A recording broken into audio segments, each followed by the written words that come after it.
karena hidup dengan istri saya sama anak saya. Jadi yang ngurus anak saya sendiri. Jarang ngurus Ustaz dalam jarang. Ya, memang saya punya standar pakai kitab-kitab kados hikam. Saya ini merasa hidup di dunia itu sendiri. Saya tak warai lah Allah kalau kotar. Imam yang ngarang hikam itu punya resep supaya kamu seneng terus. Liyakil lama tafrahu bihi, mesti yakil lama tahzanu bihi. Usahakan sedikit sekali apa yang bikin kamu seneng, maka akan sedikit sekali yang bikin kamu susah. Jadi misalnya kulo nih, jadi kiai misalnya cari wong, ya kulo kiai wong alim. Jelas nak ngalimnya ngalim, nak kiai rapati ya, nak ngalimnya jelas. Tapi nak kiai rapati ya, kan kiai tapi orang ngalim. Nah kulo nak darah wong alim malah meliyo jelas. Nak kiai rapati ya, kulo rapati nurut, tapi aturan masyarakat rapati nopo. Nah sampean kiai tapi orang nopo ngalim. Ya betul. Enggak, ini memang bedanya jauh. Ya mungkin lebih kiai sampean. Cara derdek-derdek dongo meyakinkan sampean. Tapi cara artine dongo piye paham. Lha boten iki nyata, tapi rasa tersinggung. Napa barang-barang napa? Nyata. Nah, kalau sering ditakoki kiai-kiai masalah. Resepnya apa jenis? Konjinan rata susah, dal kita rata wiridan, rata muhizisip. Resepnya ilmu itu gini kata hikam. Ulama yang kayak hikam itu pernah ngarang kitab tuh saking syukurnya, entah saking angkuhnya, terserah ngomentari. Kamu harus yakin bahwa di sisa hidup Anda itu tidak akan maksiat lagi. Sehingga kalau kamu ditakdir maksiat, anggap saja ahlu maksiatin kudirat alaika. Anggap itu yang terakhir. Siapa yang menganggap mukhal bahwa dia tidak akan dosa sampai mati, berarti menganggap Tuhan itu lemah. Karena cara berpikir kita kan bayangkan hidup itu 40 tahun lagi. Misalnya saya sekarang umur 40, bayangkan umur kadang 4 tahun meneh. Sampean misalnya umur selawe, bayangkan selawe tahun meneh. Sehingga menganggap dalam durasi ini selawe tahun kok orang maksiat kan mukhal. Apalagi sampai sudah tahu maksiat itu bakat tempah. Ya maksiat ya kelas-kelasan, nak bikin pacaran. Nak wong iso mau mah yo nakal, nak sing setengah soleh ya berbau proposal sesuai kontaknya dhewe-dhewe. Itu kan urusan masing-masing. Ya itu kan urusan masing. Wae wakisabu ala wa, ngono ora ono sing roh wae wakisabu. Ala. Rombongan wali songo, mbok kangen wali songo, mbok golek selisih wa napa? Alam. Sing roh pangeran piyam. Mbok kangen wali, mbok golek selisih margin. Niku pokoke wa napa? Ya, itu kan urusan jenengan mbek pangeran, mboten urusan kula. Tapi tetap saya sebagai ulama mengingatkan, niat itu ditoto. Begini, ulama dulu tuh ngitung hidup itu hanya 2 menit 2 detik. Sehingga dia ya gampang saja. Kayak imam, kayak kanjeng Nabi itu. Ya Rasulullah kenapa tidak menyediakan makan untuk besok? Loh, saya tuh tidak yakin kalau hidup saya sampai besok. Ya sudah begitu cara, ya sudah tenang saja.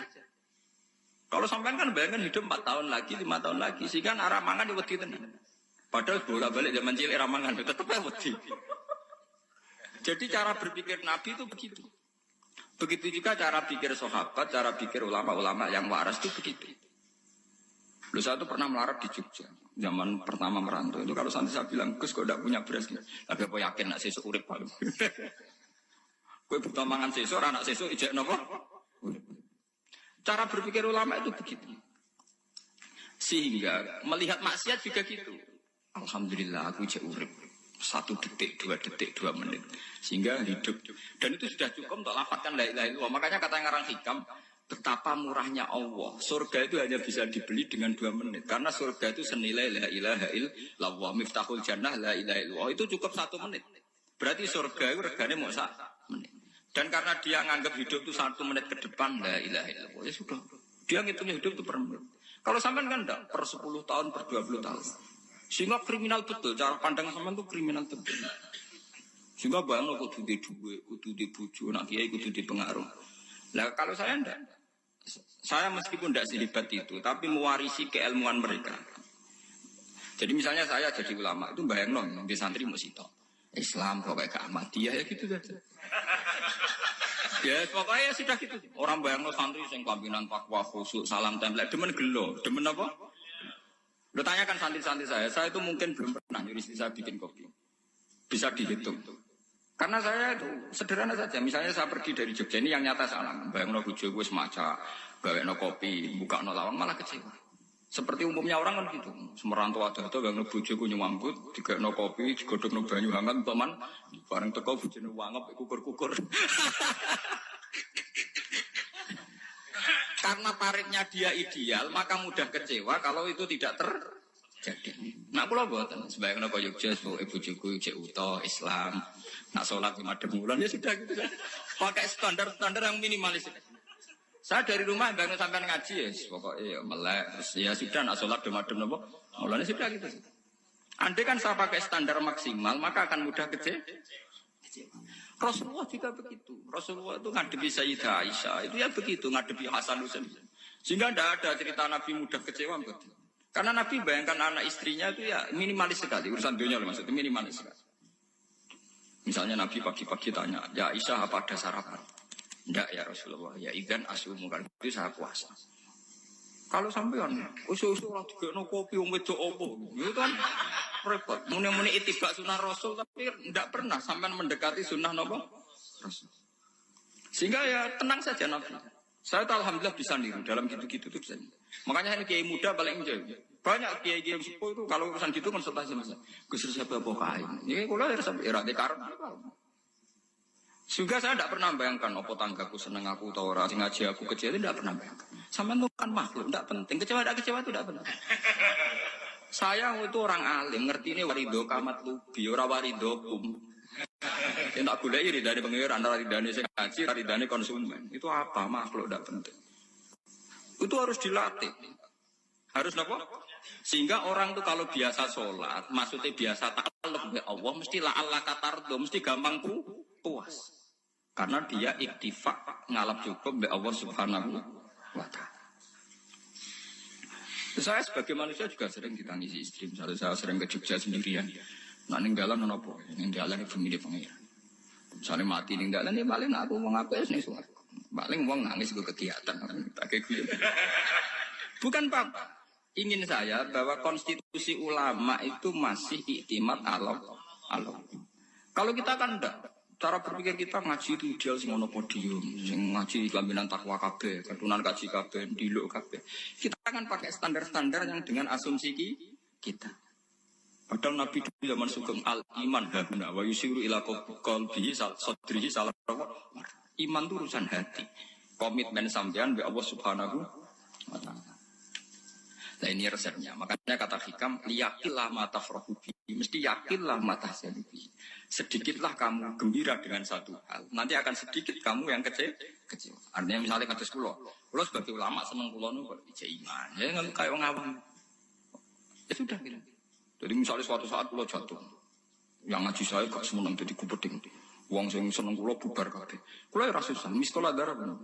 Kus saya jinak orang sih seneng. Ya tenang saja. Sing seneng ya makhluk ora jelas. Dan status mereka tetap layaduru walayan. Ini harus jelas. Sehingga Nabi itu ya meskipun beliau itu perang, sahabatnya meninggal ya tenang saja. Nabi cara berpikir yang meninggal mereka mati syahid, yang masih hidup dianggap berpotensi melakukan kebaikan. Sama tak warai resep-resep dari Rasulullah SAW.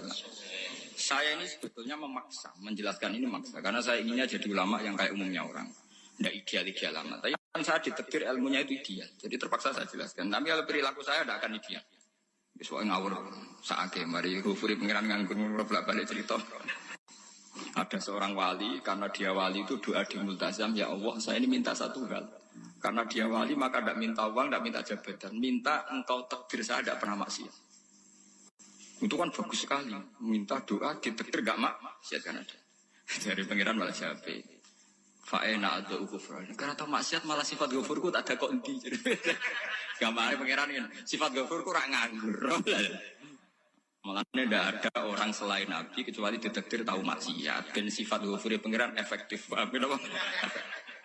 Lah sampean kan ghafure bonggo kabeh. Dadi karek sadidul ikop. Karena maksiate sampean sering. Jadi sifat ghafure wis berlaku aktif. Saya karek nunggu sifat sadidul ikop. Paham ya tadi?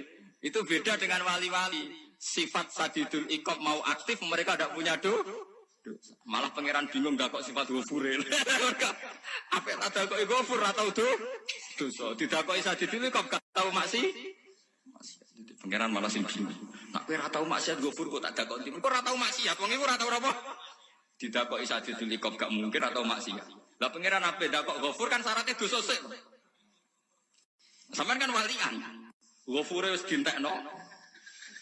Keseringan kepake, paham ya? Karek nopo. Karek sadidil kok. Ya itu memang standar Tuhan. Semua Quran itu kalau menyeritakan begitu. Nabi ibadi anni anal ghafurur rahim. Kaulaku ceritani aku ghafurur rahim. Tapi yo ceritani wa anna adabi wal adabul alim. Jadi Nabi ibadi anni anal ghafurur rahim wa anna adabi wal adabul alim. Kalau Nabi Ibrahim Nabi Muhammad inna rabbaka lasariul iqab. Pangeran cepat nyiksane. Tapi wa innahu laghafurur. Jadi dua sifat ini pasti aktif. Dan tentu ulama itu senang sifat ghafur itu ya meskipun aktif, tapi mereka tidak pernah ngambil fasilitas sifat nopo. Kula baleni malih. Sehingga kayak Sayyidina Umar radhiyallahu anhu ketika beliau pertama jadi khalifah, ini cerita di kitab Hayati Sahabat. Pertama dia jadi khalifah, orang mengira dia akan ngomong hal-hal yang besar, visi besar tentang negara, visi besar tentang izzatil Islam wal muslim. Tapi ketika Umar pertama pidato begini. Ayuhal muslimun ayuhan nas ana dari kata Siti Umar ana gulamun min bani mahsub akulu min kholati, saya ini pemuda dari Bani Mahsub, kecil saya bisa makan karena bulik-bulik saya punya kebun kurma yang kalau saya memanen diobahi beberapa biji dan itu menjadi kuti wahayati, menjadi saya bisa hidup. Wassalamualaikum warahmatullahi wabarakatuh. Orang itu penasaran semua. Orang jadi khalifah, pertama dibendem jadi Amirul Mukminin, pidatonya ngenang masa kecilnya ra kelar mangan. Kelare mangan mergo buruh bulike. Paham ya? Ngondoh kurma terus dikai tamarotin. Beberapa kurma sing dadekno iso. Dan itu saya pakai sampai ketemu Allah Subhanahu wa taala saya pakai. Misalnya sekarang saya mulya, misalnya kalau dibilang mulya, ya ono sing nyucuk, ono sing husnudzon, ono sing hormat, macam-macam sawangane.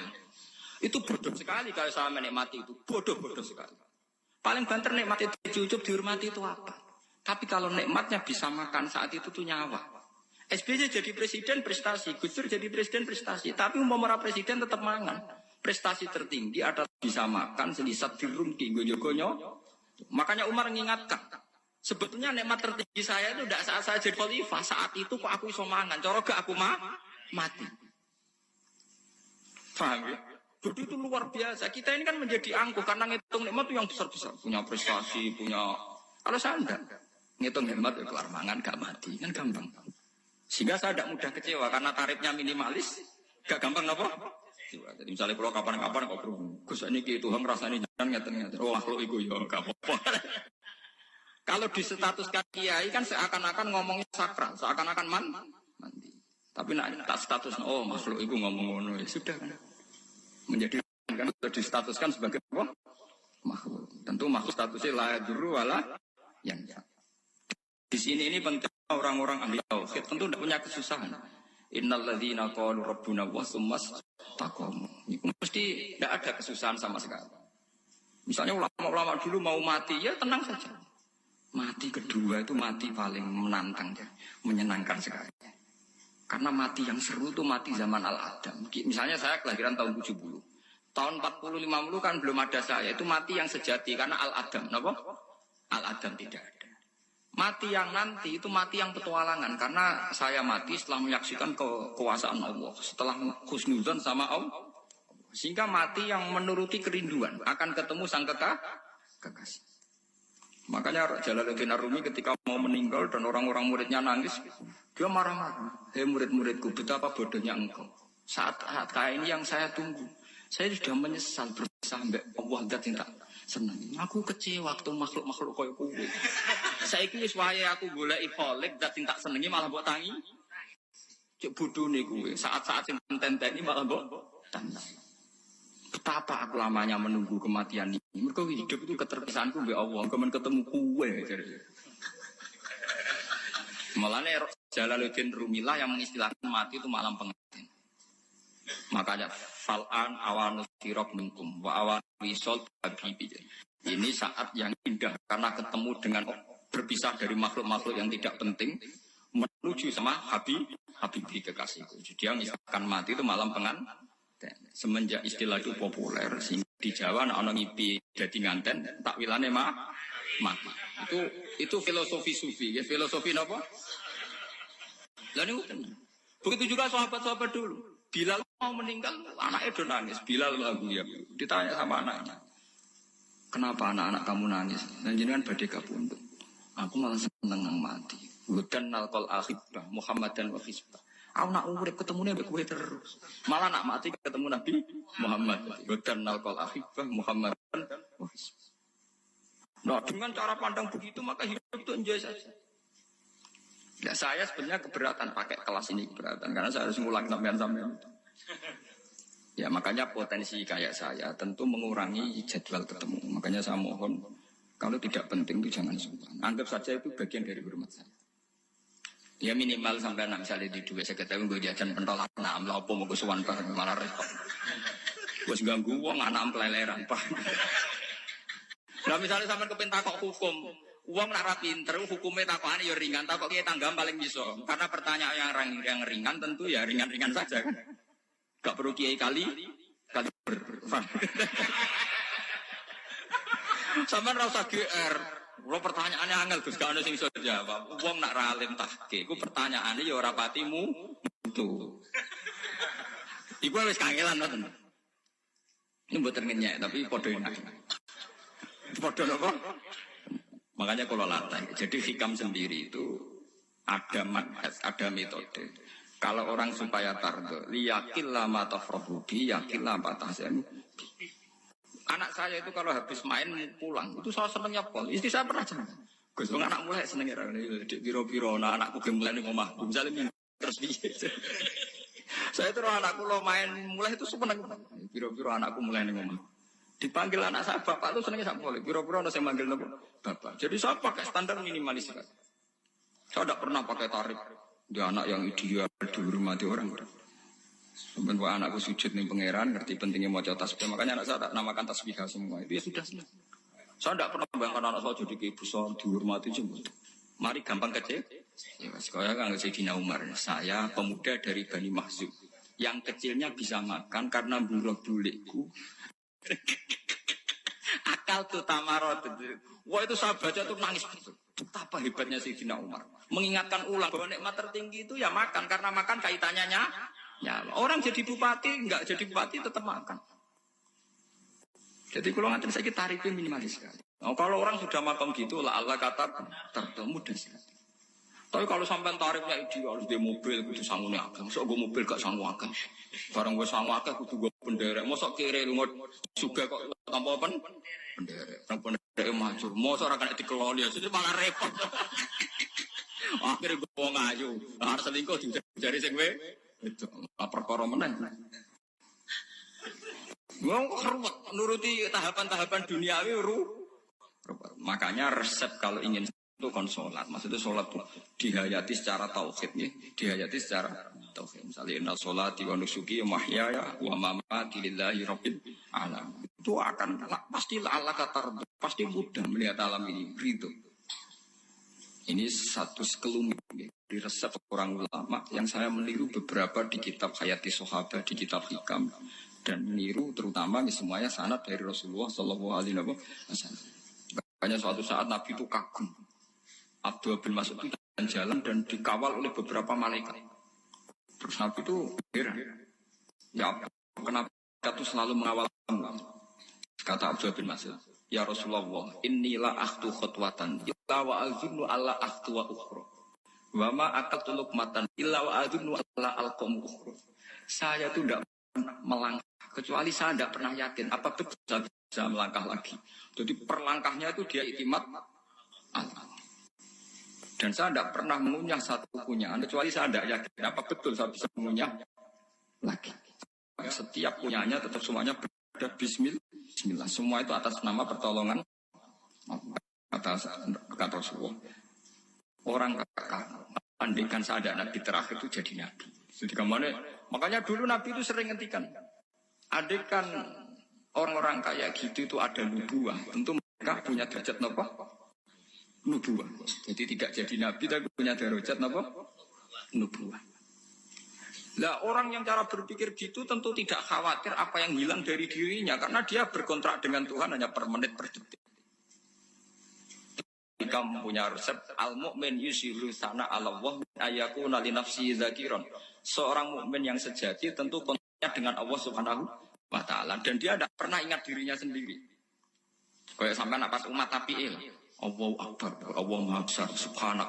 Selalu ana wong ngrasani itu termasuk lali utange barang iku. Tapi yang jelas kan menjadi enjoy dengan dirinya sendiri.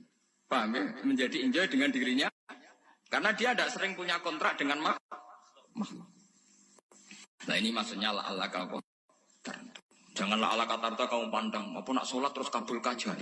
Apa nak sholat terus untuk duit ya bar kabur. Karena cara pikir iso aja nak duit ya. Duit ya. Dan ini resep ya. Dan resep ini dari ulama-ulama yang istinad ila Rasulullah sallallahu alaihi wasallam. Karena kalau Nabi itu memang cara pandang. Aisyah itu pernah ditanya. Ya Aisyah, saya ini ingin makan. Apa yang dari sahabat ini masih? Wah ya Rasulullah sudah habis karena tak kasihkan tetangga. Itu Nabi tidak marah-marah malah bilang, kamu benar Aisyah. Biru yang kamu kasihkan tuh yang masih.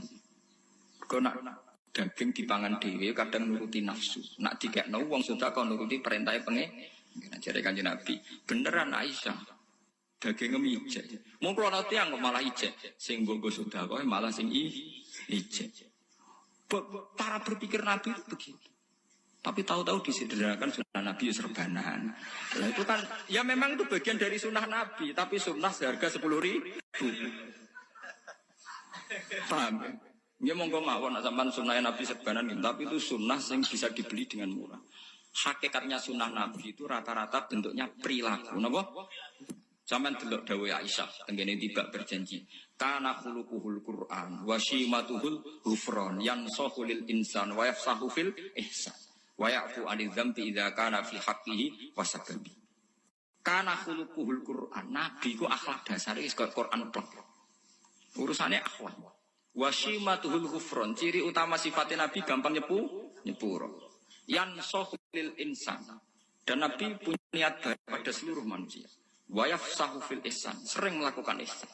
Dan sunnah Nabi ngoten kan luwih sering kula Quran ya wis hafal mulang. Wasimatu Quran kula gampang nyebut sampean ngaji angop ora tau tamu. Yang sahulil insan kula bedina nate tiyang mulang. Wa yafsahu fil ihsan tak gampang. Kula mulang ora tau. Itu sakmene kudu podi kudu wong dilo ya ora. Pokoke anggere kiamat dia ya madhep mulon ya sudah. Loh itu kan dawuh Aisyah ketika ditanya kaifa kana khuluqu Rasulillah. Dan itu semua dijawab oleh ahwal, oleh sebuah perilaku. Tidak ada Aisyah jawab nganggo atribut. Oh Nabi itu cobaan serbanan. Tidak ada itu. Memang itu sunnah ya, satu itu sunnah kan jangan salah paham ya. Tapi itu sunnah yang tidak dijawab oleh Aisyah. Sunnah yang sampean jawab sendiri paham. Aisyah yang istrinya Rasulullah ketika ditanya kaifa kana khuluqu Rasulillah, beliau jawab kana khuluqul Qur'an wa simatuhul ghufran yansahu lil insan wa yafsahu fil ihsan. Semuanya akwal wa ya'fu 'anil dzambi idza kana fi haqqihi wa sababi wa idza dia haqqu wa lam yakun li ahadin mar'ahu badihatan haba wa idza ta'ahul miskinu ajaba yaqulul haqqa walau kana murra wa la yutmiru lil muslimin hisau walau. Semuanya itu akwal, satu perilaku sosial. Saya ngakui kalau serbanan sunnah, ya saya ngakui. Tapi sunnah terus karena saya mewakili yang akwal tadi, yang apa? Lah mungkin untuk sampeyan, monggo kalau untuk ngisi sunnah. Tapi mbok ya adil itu. Ini bukan kritik buatan yang meyakini serban sunat kan sudah banyak dan itu bagus. Tapi cobalah juga meyakini ahwalu Rasulillah. Makanya mansana sunnatan itu rata-rata ulama maknani siapa yang ikut sunnahnya Nabi. Rata-rata ulama nafsir ahwalu Rasulillah wa af'alun. Perilaku sosial Rasulullah. Makanya terusannya wa idza ja'ahul miskinu ajaba. Kalau dipanggil orang miskin ya datang. Ya maksudnya ada harus orang miskin manggil pas resepsi kawin boten. Misalnya ono wong melarat kuwi di sepeda motor, wong melarat iki yo ngeteroni puskesmas ya mbok terno. Wong melarat loro yo nukono misale apa minyak kayu putih mbok tekan. Ora kok ngerti-ngerti mbok musan wali matul urus sing wajib piye lho. Payah. Lho, lalu wajal miskin wajib ora ana hadise urusan wali matul urusan mboten. Kalau orang miskin manggil ya. Dalam riwayat hadis ya Nabi sering dipanggil orang miskin. Ya Rasulullah, mbok datang ke rumahku, ada apa? Terus ya Nabi, saya itu ingin rumahku sing elek jenengan nanti salat teng mriku. Ya Nabi datang ya salat aja ya ora jaman. Fi ayyi makanin aradta an usolli fi. Kamu di tempat mana kamu seneng salat teng mriki ya Rasulullah. Ya Nabi salat. Sing ngundang ya waras pisan. Kenangan mek Nabi kok mae dienggo salat Nabi. Ampean tahu tanggung kiai kon salat. Kon mromosekno anakmu iku paham. Ya itu nggak nunggu kersane ketampi PNS. Padahal kiai ini dia anak era PNS. Kalau dulu kan sahabat ngundang Nabi itu ya gitu. Ya Rasulullah, saya itu ingin sekali engkau sholat di rumahku. Fa'takhidahu musollan. Kemudian tempat yang pernah engkau sholati mau tak pakai musola pribadi. Makanya masjid kiblat itu rumahnya sahabat. Karena dulu Nabi pernah sholat di satu tempat. Adalah ono perintah tahlilul kiblat itu di rumahnya sahabat. Sahabat dulu itu kalau ngaturin Nabi itu kenanya ingin Nabi pernah sholat di situ. Nah, ilmu ngeten ini mentek. Nah, untungnya enten kula, jadi ono sing eling-eling ya, Bang. Teman-teman kudu syukur ya, artinya syukur ya. Orang kayak saya itu tidak usah sampean dikte-dikte ngikuti hukum adat.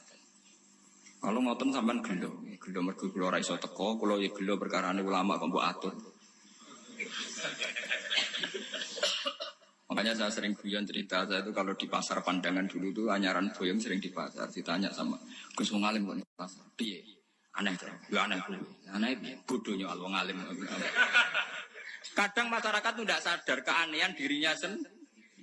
Mereka enak saja merasa kalau orang alim ke pasar itu aneh. Mereka tidak sadar orang bodohnya al wong alim ya aneh. Enak saja mereka mikir sepi. Faham ini supaya sampean la Allah kan apa tar. Makanya untuk Rasulullah, Nabi itu sering ngendikan ana tamu hormati. Tapi etika mertamu di Rasulullah itu walakin idza du'aitum. Mertamu Nabi itu ditimbali. Walakin idza du'itum du'iya mabni majhul. Ketika kamu ditimbali fat. Jadi ya ayyuhalladzina amanu la tadkhulu buyutan nabiyyi illa ayyudzana lakum. Jadi untuk sowan Nabi itu nunggu di meskipun sahabat tuh rindu Nabi, tidak berani sowan ke dalamnya Nabi. Kalau ingin ketemu Nabi di barengno pas sholat jamaah, karena Nabi pasti keluar di mas. Andai kan Nabi lima tamu di rumah, ora sida dadi Nabi. Amen nopo tamu.